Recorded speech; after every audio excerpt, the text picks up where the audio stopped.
So welcome to the Aristocrats Soccer Podcast.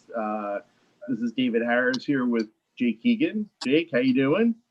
Excellent, Dave. We had a great weekend here at Greenville, as I'm sure you can imagine. Yeah, I can imagine. And we are joined by our special guest, also of the USL League One champion, Greenville Triumph. We have Dallas Jaye and Cesar Murillo. How you guys doing? Good. Thank you, Dave. Thank you for having us. How you doing? Good, thanks, Cesar. How you doing, Dallas? I'm doing well. I'm doing really well. It's a good time to be a Greenville Triumph. So life is good. Great. So, usually Jake and I do this as co-hosts, but today's a little bit different, folks, because we have, Jake was part of a team with Dallas and Cesar that just won the USL League One Championship over the weekend. We all found out, on Friday that, unfortunately the game was a championship final game that everybody had expected wasn't able to be played. But because Greenville had finished in first place throughout the season, you guys were awarded the championship for the division. So maybe you guys could get it all. Jake, jump in as well as a player now. Just talk a little bit about your feelings about winning the championship and how it kind of played out. Start us off, Dal. It was kind of that ultimate moment for us because, obviously with the team last year, and I hate that Cesar's here for this, but we suffered the disappointment of losing a final and working as hard as we did to fall up just a little bit short.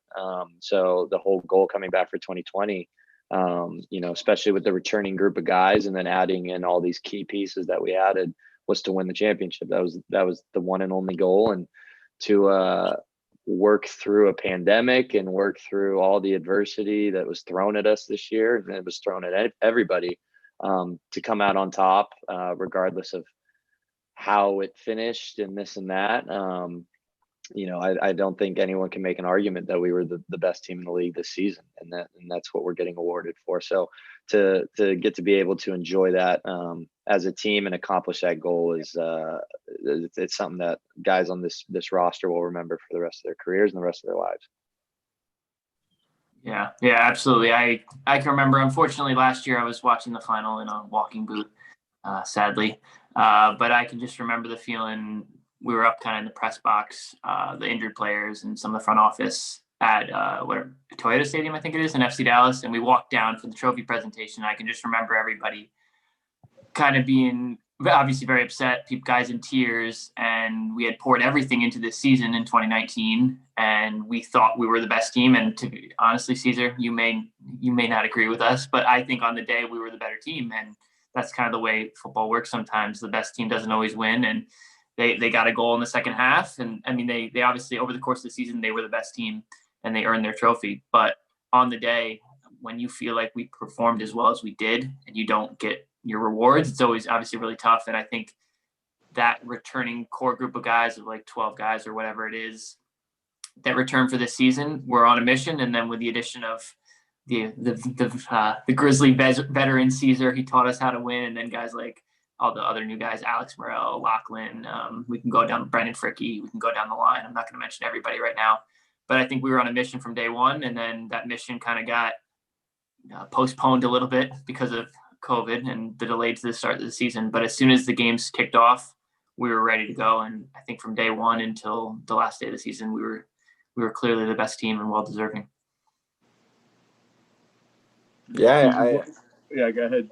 Yeah, I agree. I mean, last year I agree with Keegan, especially when he said that that I agree that Greenville Triumph was the best team last year in that final. I had told JJ already that I had seen him a couple of days after, just ran into each other, and I agree. I told him right when I saw him, I said, hey, I'm sorry for the loss, man, but I strongly agree that you guys should have won. You guys had many chances. I think our goalie last year in North Texas came up big, but coming back this year, I could see how focused, how determined all the returning players are, and then along with the new guys. I mean, we were on a mission, and it was good to see, you know, it finally pay off, and I was able to see it from start to finish, especially since the final last year, and how determined and how, you know, dedicated everyone was to winning the trophy this year. So that was really good to see, and I'm really glad to be part of this group because we got something special here. So definitely was fun to be a part of. Could all you guys maybe just take us through, you know, what the celebrations were like over the weekend? You know, just, you know, I know Friday you guys had some events, and Saturday, just like how you were able to celebrate, you know, and what you guys were able to do, you know, with it being such a different year with everything going on with the pandemic. You know, it's obviously made things very different, you know, but just take us through, you know, those who weren't able to be there, especially the fans for the club that weren't able to come and celebrate. You know, it was obviously, you know, finding out Thursday that the final would be called off. We were able to celebrate as a team in our locker room at our training facility. So that kind of kicked things off. That was an awesome occasion for, you know, the 20 or so odd players and the technical staff were the only ones there for that moment. Got to enjoy it. And then on Friday, it was awesome what the club did. It was kind of an all hands on deck moment, trying to figure out, okay, this game's called off. How do we honor these ticket purchases, and how do we do a trophy celebration and all these things? So to put together that inter squad scrimmage that we did in such short time, it was a fun occasion. I mean, I gave up 4 goals on the day in the inter squad, but I was able to steal one back with a well taken PK. It was a fun night. It was fun to just get out there, mess around, kind of. I don't want to say put on a show for the fans, because what we were doing wasn't exactly high quality football, but you know, we had a good time with it. It kind of had a Harlem Globetrotters feel to the whole thing. But to do that, get to lift the trophy in front of friends and family that were able to make it. You know, it's that moment we wanted all season, and it happened in a different way than we thought, but we got to do it, and it was pretty incredible. Yeah, I can remember Thursday. So we kind of had a meeting before training, basically just being alerted that there were positive cases and not sure what was going to happen next. And then as we trained, the decision was made, and we found out, kind of walking out of training on Twitter, we found out that we were crowned champions. So it's definitely it's the most 2020 way imaginable to find out. We weren't playing a game. We weren't even watching another team play that we were competing with. We just found out on Twitter that, hey, we're champions. But we drove from Legacy, which is where we play our games, to Bob Jones, which is our training facility. And they had all the champagne and the beer and all that ready for us. Made a bit of a mess, but it was well worth it. And it's something that's like, as professionals, I don't think many of us, besides Cesar, had ever won a professional championship. Trying to think, I don't think anybody has besides Cesar. I won promotion one year in Ireland, but that was the closest thing I can equate it to. So it's something that's new for all of us, and it was, no matter how it happens, it's still a really special experience. Yeah, like they said, as we were walking off the field, we got the news, and some people were already off the field. Some people were getting the stuff together. We called everyone back, and you know, we had to celebrate there together, because it was not how we expected, but it was definitely a moment that we wanted to take in together and just, you know, celebrate with each other. And then the next day we brought it over to Legacy, and the whole ceremony after was incredible. I think they did a great job of having the ownership of both, I think USL One and our Greenville Triumph ownership there, and just the presentation was good. Having you know, I was able to have my parents there, my grandma there, so it was a special moment. Even though I had experienced it last year, just, you know, it's just a new moment. It's like a new, I don't know, it's just totally different. It's a new team, a new family, a new bond of brothers that you came and had to fight with all season. And then when we accomplished that goal, it was just nice to finally, you know, celebrate with each other and just let loose and just kind of just be ourselves and not have to worry about external factors and just enjoy the moment. So it was very, very enjoyable. Steve, I got a question for you. How do you compare the two? Is one more special, or is it like your two kids? Are they equally special to you? Nah, equally special, man. I mean, they both have their own special. Like, obviously, they're both unique to me. I grew up in Dallas since I was 15, so I mean, that one has a special place in my heart. But moving over here back to the South, where I went to school in Charleston, is kind of like is my second home, kind of South Carolina. So I mean, just being able to come back to South Carolina and win a trophy with my new team, it's awesome. They both have a very special place in my heart. What as we're recording this podcast, we're on, it's Wednesday now. We've had a few days since you guys were awarded the championship and got to celebrate as a club. What's been the reaction in Greenville, from the fans? Have you guys had any, fun interactions, or just anybody coming up to you, congratulating you, things like that? Or have people noticed, recognized it, or has been relatively quiet, I mean, I'd say, there have been some media stuff that guys have done, or Cesar actually was one of them. A couple guys did a TV appearance this morning. So little things like that, which has been great, because it really has been well received here in this community.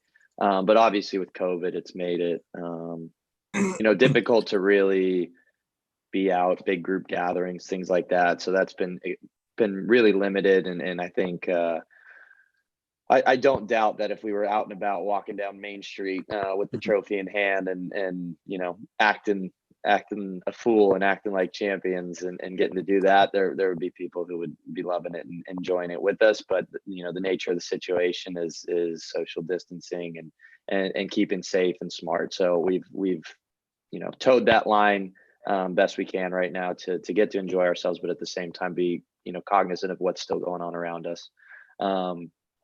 We were supposed to have a club event, and I think it was in the best interest to say, hey, let's figure out another way to do it, whether it's Zoom, whether it's something else. And that's 2020. That's how we're doing things these days. So the club's been really flexible, and they've been great trying to navigate it all.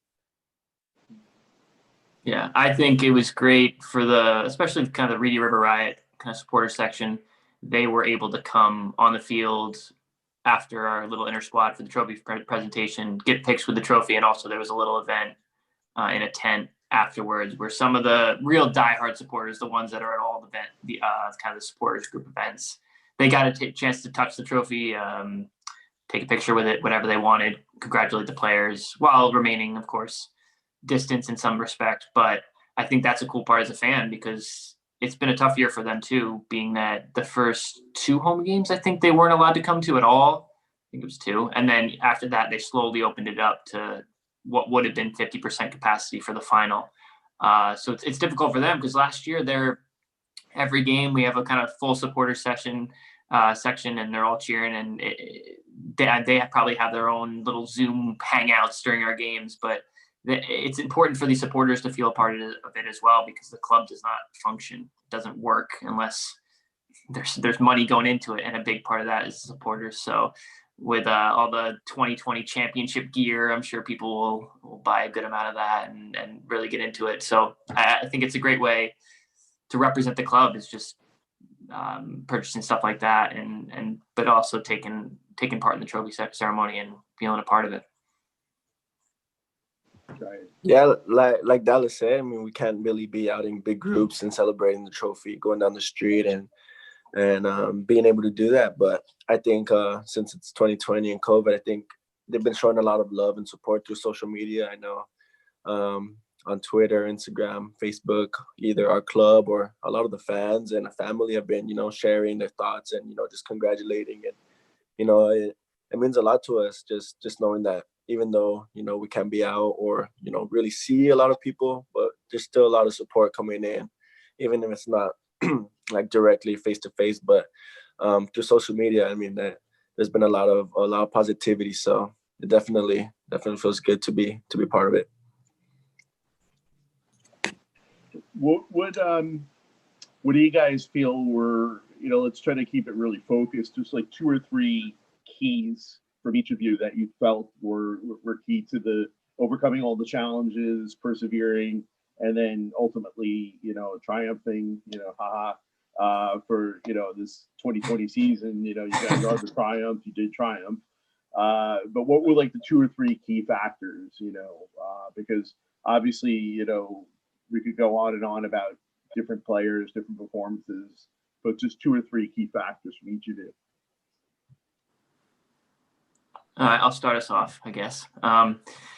I would say the one thing for me is the maturity level throughout the team and with the coaching staff. I don't think it was an easy thing to turn down going out on a Saturday night after a win, or not going to certain restaurants, or being in crowded areas, and just making sure you're looking after yourself. And I don't think all the clubs in the league did it, and they definitely didn't do it as well as we did. Not to say you're safe if you sit in your apartment and you're careful, but I think that kind of discipline and maturity that we showed both off the field and then on the field, with how hard we worked in training, both from in the season, but also with the small group training when we were only allowed groups of 4. But I think we made great strides and improvement in those areas, like crossing and finishing, little details, passing drills for goalkeepers like Dallas. I'm sure they had different techniques and different things that they were working on. I have no idea, so you have to ask Dallas. But I think that was an important time for us to grow as individual players. And then when we came back to the full team training, we were firing on all cylinders. And when they chose, initially the schedule came out and they were like, all right, you play, I think it was July 22nd was the first game. It was supposed to be against Toronto. At Toronto FC, who ended up not being in the league because of the border rules. And then like maybe 6 days before, they were like, oh, just kidding. Your first game is now this weekend against Fort Lauderdale. And it was a quick kind of adjustment. And especially being that we only had like 17 days of first team, like full team training, contact and everything. It was quick, but we were ready because we had built up our fitness and we were ready from that kind of time period where we didn't know if we were going to have a season. And then the second thing I would just give a huge credit to there's plenty of other things I can mention, but to the new guys on the team. The group that we had last year was good, and I don't want to kind of talk negatively about it, but the depth that we had in the squad this year was incredible. I think our second team, when we had a full 11 healthy, the second team could have finished top 5 in the league, maybe top 6. And I think guys like Cesar, Alex Murillo and Lachlan were unbelievable for us up front. We went from being maybe bottom 4 or 5 in goals last year, even though we made the final, to this year we were second in goals scored. And I think the 2 of them made a big difference in that. Noah Pilato was an excellent addition as well. And you can just go down the line, just because guys didn't necessarily play every game like Cesar, Noah, Lachlan, and Alex. I think they all made great impacts. And the depth of our squad was a huge key to us, especially just pushing yourself in training. So that's, I guess, to wrap it up, I would say just our maturity levels and the new faces on the team this year. We're back 2 big points. Jake stole all the good ones. Yes. Because I was going to say the discipline. So you have a different perspective. Exactly. No, I mean, for me, it was, if you had to put your thumb on 2 or 3 things, it was the discipline of the group from top to bottom, from everyone in our covered person's bubble this year and not just those people, but, the girlfriends, wives, roommates, family that we were around, respecting that we had to really be disciplined in what we were doing if we wanted to play these games and have a season. So I think that was absolutely massive. And then Jake said it as well, the additions that we had an embarrassment of riches this year. It was, you could slot any guy into that lineup and we're winning the league in the same fashion we did with the group that played the majority of minutes. We dealt with injuries, we dealt with COVID. Like there were times where guys had to step up, and it was we never missed a stride because we had such a deep group. So I think those things were incredible. And those are really it. We talked about it all season. That was the thing. We talked about our depth. We talked about our discipline. There was the message every day from John, the staff. So we knew these are going to be the keys for us to really have success, and they absolutely were. Yeah, they definitely took all the good ones. But sorry, guys. Well, then you could fill in with 4 and 5, Cesar. Yeah. I got two other ones that I think played a big factor on our success this season. I think it's the positivity that we were able to bring out of each other. You know, there's a lot of ups and downs throughout any season, especially during the 2020 COVID season.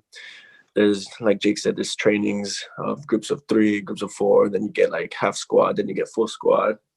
Last minute schedule changes, and you know, like Jake also said, every player that is on our team, I believe, could be in the starting 11. So it was just being able to pick each other up on and off the field, just having that positivity, not let anyone go in a little rabbit hole, and just I think that was a main key to our success. But another one was the competitiveness that we brought out within each other, you know, during training sessions, even if it was just like small rondo or, you know, a small sided game. If you lost, you know, we started doing punishment as like the losing team would have to do push-ups, and it was just like those little things that just brought that competitive edge in us that, you know, we'd be able to maybe talk some smack to each other, and then that person next training would be like, you know what, I don't want to lose. Like at all costs, I do not want to lose. So, you know, the competitiveness and the positivity that we brought out of each other was, I think, was key to,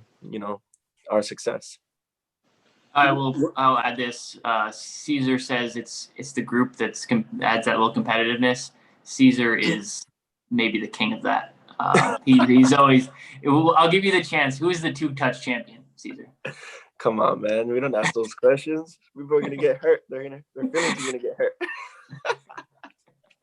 It's Dallas J.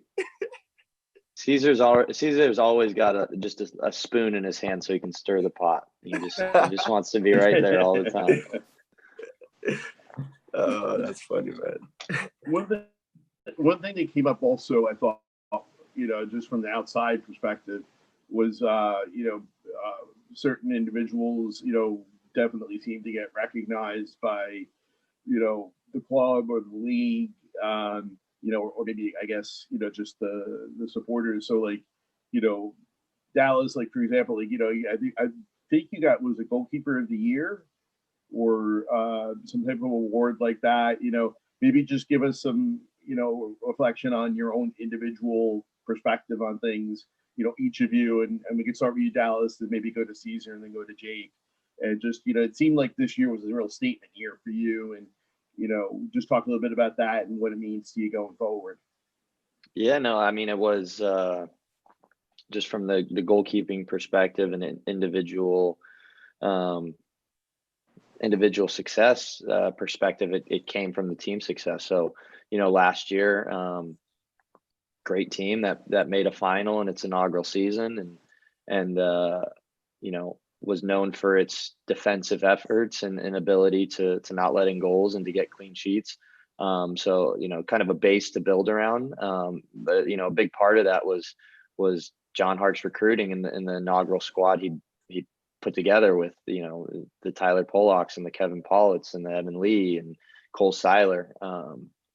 You know, an incredible back four, and then the guys in front of it. When we defend it, we do it as a group. We like to press the game. You know, it starts with a Jake. It starts with a Lachlan up top, pressing from the front. So I have benefited from being behind such a talented group. And then you talk about 2020, you know, winning the Golden Glove again. You lose a Cole Seiler, you lose a Kevin Pollitz, but you add Abdi Mohammed, Cesar Murillo, Harry Hawkins, Brandon Fricky, Trevor Schwartz. It's ridiculous. And I joke that there's a picture that I have that we're walking into a game, and it's Evan Lee and Brandon Fricky kind of standing right in front of me, and I'm walking in the middle right behind them.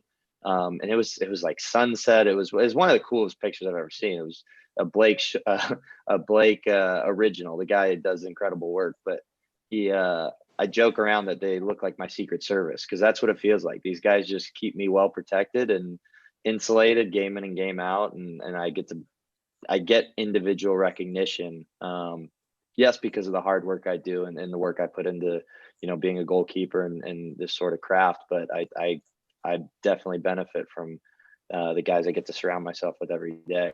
So I've very much know where, you know, these individual successes come from. It comes from the great support and group I have around me. Cesar, Yeah. you know, give us your thoughts about your individual performance and contributions.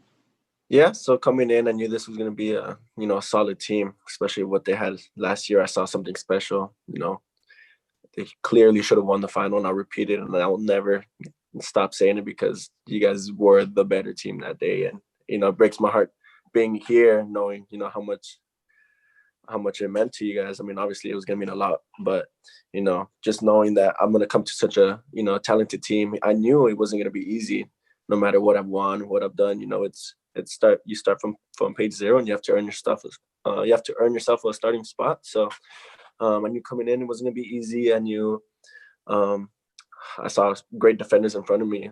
You know, I had Abdi Mohammed in front of me, great guy, great player. You know, he got injured. I got the opportunity to step in the right back position. I felt like I took advantage of it, and, you know, was able to hopefully make my team proud. And me personally, it was just all about, you know, what I could contribute to the team. You know, we want to win a championship. In order to win a championship, everyone needs to be bought in. It's not any individual. And I knew I had players in front of me, behind me, that were going to have my back. So, you know, Dallas, Fricky, Jake Keegan up top, like they said, it all starts from, we defend as a team. So whoever's in front of me, to the side of me, and I knew they're going to have my back, and they knew that I was going to have their back. So, you know, I was very, very pleased with the season that I personally had, but it makes it so much easier when I have quality players that are going to, you know, give it their all to defend with me and also attack with me, and which makes the game even more fun. So yeah, that's my view on the season. Yeah, so from my perspective, I was coming off the foot injury last year. Still in preseason, I wasn't kind of 100% yet. I was working my way back, and I remember the first preseason game before the quarantine, I was the one that I didn't end up. I could have played, but I didn't play. So I'm watching the game, and we have this new striker, Australian striker, right, Lachlan. And that day, my God, it was the first half. This man was like back heels, pinging balls. I was like, holy shit, this guy's gonna be fun to play with. But I think last year I was more of a number 9, and I guess maybe people think that that's the only role that I play or whatever. But I take pride in being able to play a lot of different positions and a lot of different in all attacking roles. I'm not going to play right back, but I think that day I actually texted PJ Savage, who's an agent, Dallas. He represents Dallas. I don't think Cesar. You don't have PJ, right? No. Okay. But so I texted PJ. I was like, you have to take a look at this kid. So from that moment, I kind of knew, all right, we have another really good striker. How can I work with him to benefit the team as a whole? And in the beginning, once we came back from the quarantine, the beginning of the season, he didn't play as much. He kind of came off the bench, but then as soon as he came into the team, he was banging in goals, and I kind of moved back into more of a midfield role, a number 10 role, which I haven't played all the time, but it's something that I tried to put the best effort in I could, and I think we had a good relationship, and that helped the team as a whole. But as these two are saying, our team is built on work rate, defending, sacrifice for the guy around you. The guys in the midfield, Aaron Walker and Noah Plato, are the least, maybe Noah because he scores some goals, but least talked about guys. But the amount of running and work and tackles those guys put in, I mean, Fricky and Evan might be your secret service, Dallas, but I think a lot of the legwork comes from guys like Noah and Aaron, and even on the occasion that Alex Morale wants to track back when he's feeling like it. And then guys like back, I don't know about that. but I think that's the culture of our team, and we can talk all about our individual performances. I think Dallas is the king of not having to do a ton for the game, and then in the 85th minute, we're up 1-0. He'll pull off like this crazy like hockey split save on a 1v1. So that almost to me is harder because what he's able to do, staying focused for the 90 minutes and then pulling off a massive save at the end is key. But all those individual performances that we talk about, it's all based on the team identity that's built by John and Alex and the rest of the coaching staff, Ryan. So yeah. Can we do two more? Is that cool, guys? Or I don't want to keep you too long. Yeah. All Go good, for it. yeah. All right. So just for Jake and Dallas, and then Cesar will be a little bit different, but you guys have been around quite a bit and have some experience with other clubs. So, but I think you both had somewhat comparable situations in that, Jake, obviously you're coming off Edmonton, you're coming off Pats, where, you had good seasons, but you were in and out of the team a little bit. Dallas, you're with Cincinnati, Phoenix, and then you're coming to Greenville. USL League One really is giving you guys a chance to play and to showcase what you can do. And then Cesar, coming out of college and USL League Two, having that League One for all three of you gave you a platform to play, which is the most important thing, for a player to be able to showcase themselves and then move ahead with their career. So maybe just talk a little bit about maybe the last two seasons, since this division is still fairly new. Yeah, I can start on that. And it's a great question because for me, USL League One has been an incredible addition to the U.S. soccer landscape, and to USL as a whole. When they made the split to two divisions, there's also USL League Two, but two professional divisions in the championship and League One. No one really knew, how this is going to work, what it's going to look like, second tier, third tier. So everyone had their questions surrounding it. And for me, I had been 2 years at Cincinnati, which incredible experience, and being a part of that club from the start and getting to see the growth that it had all the way up to its MLS bid and what it's doing now. Got to be part of a Phoenix Rising team that made a USL, wasn't USL championship at the time, but a USL league final and unfortunately lost in the final, but part of some incredible clubs with some incredible players. But for me, I got the odd game here and there, but really didn't, get that professional experience that I was hoping for early in my career. So League One happens, Greenville Triumph happens. My relationship with John was the catalyst there after, playing for him in Cincinnati, and to get to come here and, earn the starting job, be the starter and get a run of games as a professional goalkeeper and really test myself and, prove to myself, hey, I've been sitting on the bench for a couple of years, but I can do this. I'm capable, and the league was the platform to do it. So for the 2 years that I've been able to enjoy getting to play and compete and win games in this league has been almost, I don't want to call it a rebirth in my career, but it stoked that fire that was maybe teetering out a little bit, wondering, is this for me? Can I really do this? So it's been such a valuable thing for your young players, for older players. It's exactly what U.S. soccer needed, in my opinion. Yeah, I'll share one story about Dallas before I get to myself. I remember Dave, when I was announced, I was the second signing behind Typo, and you were maybe fourth or fifth, Dallas announced anyway. And I remember Dave texted me. He's like, "This is a really good signing," and it was Dallas Jaye. I was like, "Dave, how do you know that?" I looked at your CV. I'm like, he's played 3 games. I was like, so Dave was your first, well, John probably was your first believer, but Dave was definitely up there. I was like, why? How do you know this is a good signing? That's awesome. That's awesome. Thus exposing that my knowledge of the American soccer landscape is way too in-depth for any normal person. He checked out your college CV and your college tape, probably, knowing Dave. But yeah, just getting to myself, I was coming off, I played in the NASL previously and also in Ireland for a couple of years. But in 2018, I played with St. Pat's and in Ireland, and I was in the team, out of the team. I actually thought I had a decent season when I played, but at the end of the season, our coach left, and then they brought a new coach in, and the coach was just like, "We're not interested." Well, he didn't even tell me that, but through word of mouth, I heard out we're not interested. So it was obviously a tough time for me because you always through text message to me. Yeah, it was through text messages to Dave, but that was only because Dave pestered them. But we don't need to get into that story. I stalked him, but anyway. But yeah, that's always a tough time in anyone's career when they get released or they don't get offered a new contract. So it's definitely a tough time. And then John had reached out to me right before the end of the season, which made obviously that time a little bit less stressful, just about his interest. And I wasn't sure about the league.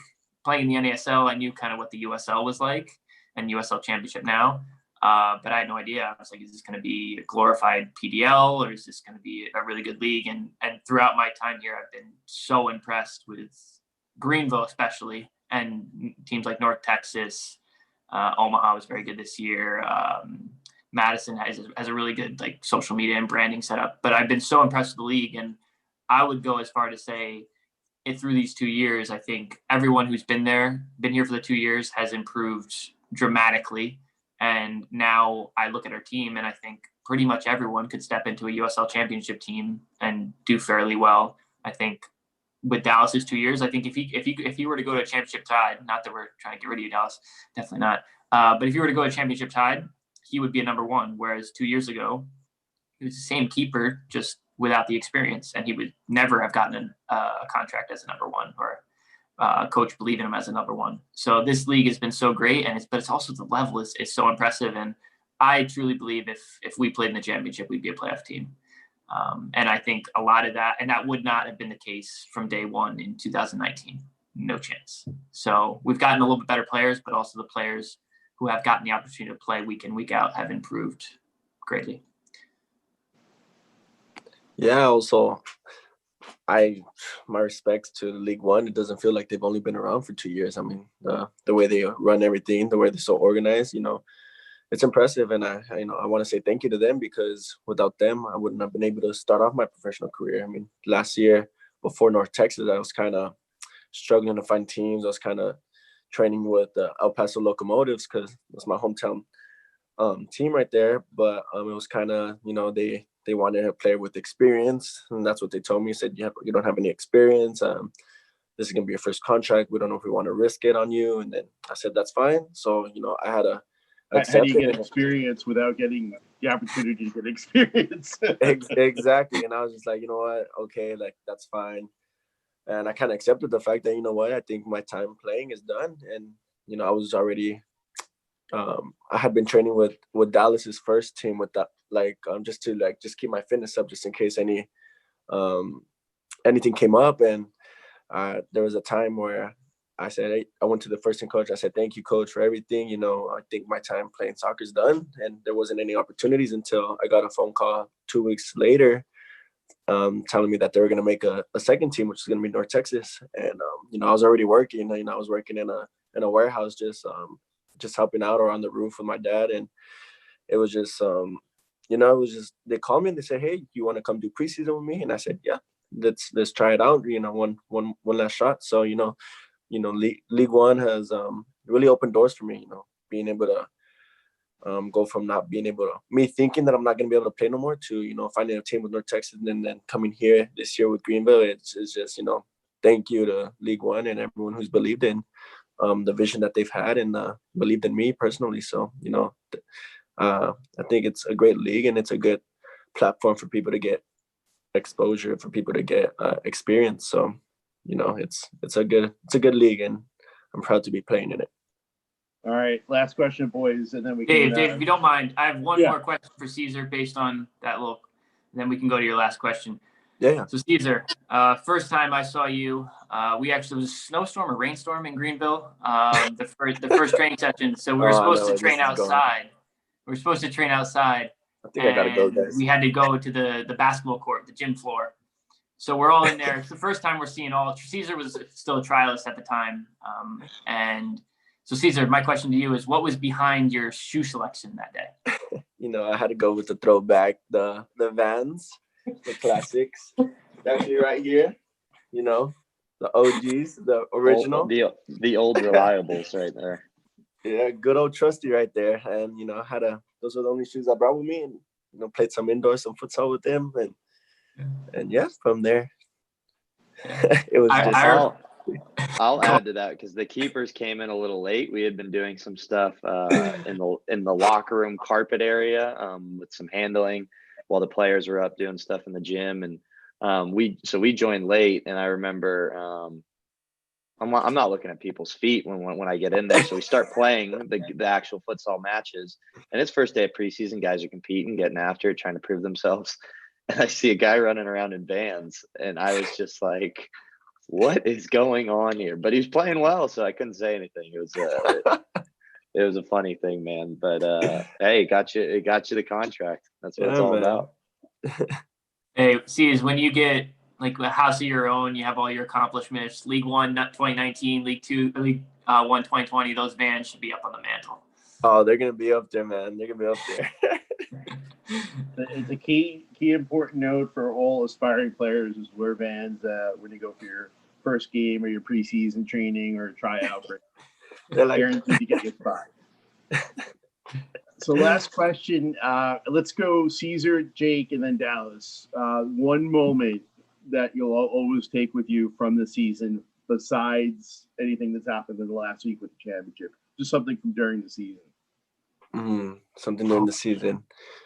That's a tough one, you know.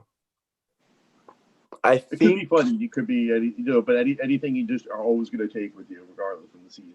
Okay, I think it's our first game of the season when we went down to Fort Lauderdale and we saw Inter Miami's training facility and we played in there in that stadium and just being there with everyone and just experiencing that first away trip with my new team and my new teammates and just being able to bond with them. I think that was something that kind of gave me the confidence, gave me that start to say, this is my team. This is so surreal, being able to travel the States even during a pandemic and look at where I'm at right now in the amazing stadium. Even the practice facility was top class. It was just, I sent pictures to my parents and my dad's like, oh, that's Beckham's new team, the second team. I was like, yeah, Dad. And he's like, that's so crazy. I would have never thought that you would be there. And I was like, yeah, me neither. And it was just, it was just a good feeling to start off the season like that. And then just being able to share that moment with, my brothers here in the Greenville Triumph was, I think personally was a good moment for me. And I'll definitely remember that throughout the season, apart from winning the championship. Mine would be kind of the moment I knew I was very confident anyway, we were going to win it all. We had won the first two games, Inter Miami and Richmond at home. We didn't really play very well in the Richmond game. And that Sunday, I think it was Sunday, we found out we had 4 players had positive cases. So right after the Richmond game. And that week training was a little edgy. It was like people were kind of unsure, like what's going to happen, coaching staff and players. And then we go down to Madison. I believe it was the Friday night, so it was just a little bit of a shorter week.